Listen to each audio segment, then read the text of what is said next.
Happy New Year. We'll continue the history videos this week that I've been doing all week and focus today on a really cool story from the War of 1812. This is one of the most fascinating naval stories you've ever heard, of how the U.S. avoided being taken over by Britain in the War of 1812. A big part of the British plan in the war was to attack southward along Lake Champlain and the Hudson, go to New York City and break the United States in half, cutting it in half. And that would have been a lethal blow because basically New England wanted out of the war anyway.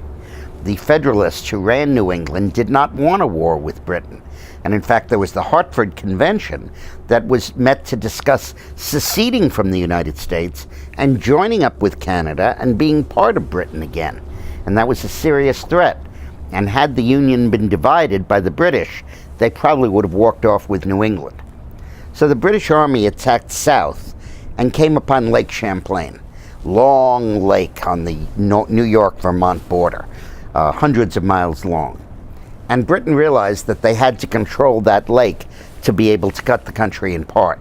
But because it was a lake, they couldn't get their navy in there, so the British set up a shipbuilding operation in New York State to build ships to put on Lake Champlain. And the United States followed suit, and there was an arms race of everybody building up ships. And the British won it. They not only made more ships, their main ship, called the Confiance, had 50% more guns than our main ship called the Saratoga. And the result was foreordained. They would attack each other, and at the end, the Confiance would have guns left and the Saratoga wouldn't. But Commodore MacDonalds came up with this incredible plan. He saw the British fleet coming south, and he was moored to the west bank. So he tied up the boat in a certain way that I'll explain in a minute. And when the British man-of-war, the Confiance, came alongside the Saratoga, the two ships fired at each other with cannon fire at point-blank range. And each time an American gun was knocked out, a British gun was knocked out. Until at the end of it, the predictable result was the Brits, who had 18 guns, had 6 left, and the Americans, 12 guns, were all knocked out. And that would have been a defeat.